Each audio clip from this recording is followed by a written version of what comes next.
It was one of those warm, sleepy nights when the moon hung low and curious over the town fair. The Ferris wheel blinked like a giant sleepy eye. Cotton candy clouds drifted above the stalls. Music and laughter stitched the air together. Tom, who'd been banished from the kitchen for the evening, again prowled the fairgrounds with the sort of dignity cats reserve for very important naps. Jerry, on the other hand, had woken up with the full energy of a peanut on a pogo stick. "Tonight's the night," Jerry whispered to himself, peeking out from a tattered blanket inside a forgotten popcorn kettle. "The midnight carousel, Usbakli horses, shiny brass, and most importantly, crusty caramel popcorn." Tom, nose twitching, sniffed the breeze. The smell of sugar and buttery starch led him like an invisible leash. He padded toward the carouselan old gilded thing that creaked stories when it turned. Nobody was riding. The fair workers had closed early, leaving lights to blink on and off like sleepy fireflies. Jerry scurried out to inspect. A row of wooden horses with painted eyes.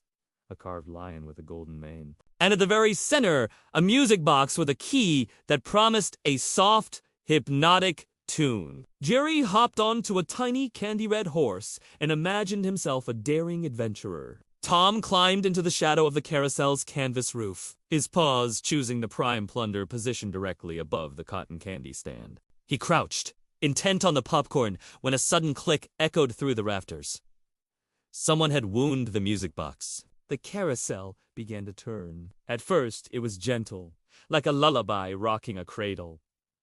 The lights shimmered. Jerry's tiny horse bobbed up and down in time with the music. Then, because this is Tom and Jerry and physics always gets mischievous, the carousel picked up speed. Not enough to hurt anyone, but fast enough to turn dignified decorum into farce. Tom, clinging to a support beam, discovered he was circling like a cat in a merry-go-round of destiny. Every rotation brought his paw a whisker's breadth closer to the popcorn. Jerry, delighted, started performing tiny somersaults. Flop-eared dives, a perfect little tumbling act that drew nothing but the approving hum of the mechanics. The carousel's speed soared. Tom's tail became a banner of anxiety. Jerry, mid-flip, realized that at the top of his leap, he could reach the popcorn tent's bottom edge. A plan as bold and crumbly as caramel formed in his head, with a graceful mouse-implanted wink. Jerry somersaulted from his horse and, clinging like a furry acrobat, scaled the tent pole. Tom, seeing his prize within paw's reach, launched himself like a furry missile. He caught the hem of the tent, but not the popcorn.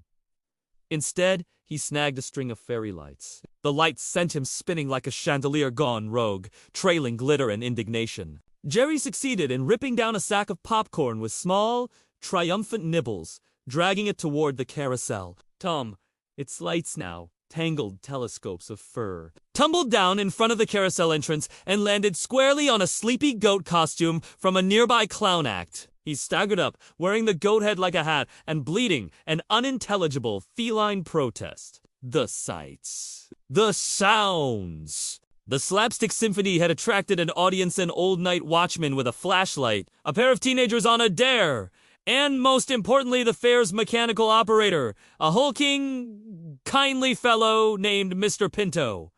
"Now what in the—" Mr. Pinto declared before finding himself helplessly charmed. Even Tom's dignified glare was softened by popcorn dust. Jerry bowed, passed a popped kernel to Tom as if to say, "Truce?" Tom sniffed it, and in perhaps the most diplomatic gesture in Catmo's history, ate it. The crunch sounded like a treaty. But peace at a fair.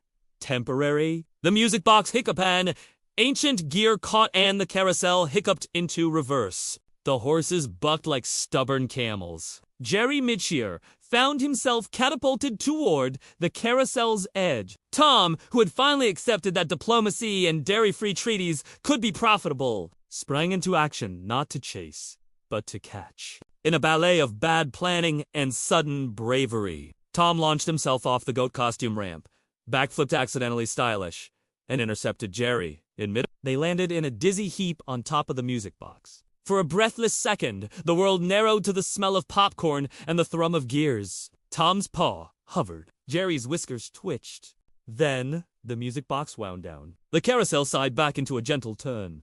Mr. Pinto, wiping tears of laughter from his eyes, set down his flashlight. He reached into his toolbox, oiled the stubborn gear, and with a few turns of a screwdriver, the ride was as good as new. "Looks like you two made the night," he murmured. He scooped a small paper cone, filled it with popcorn, and placed it on the music box for the pair. Jerry squealed in delight. Tom accepted the cone with all the aristocratic grace a cat who'd just performed a rescue could muster. As the fairlights twinkled and the music softened, the unusual pair sat side by side, Tom with his goat hat askew and Jerry perched on the edge of a carousel, horse-sharing crumbs as if they had never been enemies at all. For one magical night, they were partners in mischief and popcorn philosophers, debating whether the moon tasted like marshmallow or melted butter. When dawn crept up and the fair workers returned, the world went back to order. Tom padded home, perhaps a little prouder, perhaps a little Jerry curled back into his popcorn kettle, already dreaming of the next adventure. Outside, the carousel spun slowly in the early light, a gilded memory humming with old tunes. And if you passed the fair on a warm night, you might catch the faintest whisper of a music box and invitation to mischief, friendship, and a shared cone of popcorn. The cat-and-mouse game would resume. Of course it would. But sometimes, just sometimes, they were allies under the glow of the fair lights, proving that even the oldest rivalries could pause for a perfect, pop-crunching truce.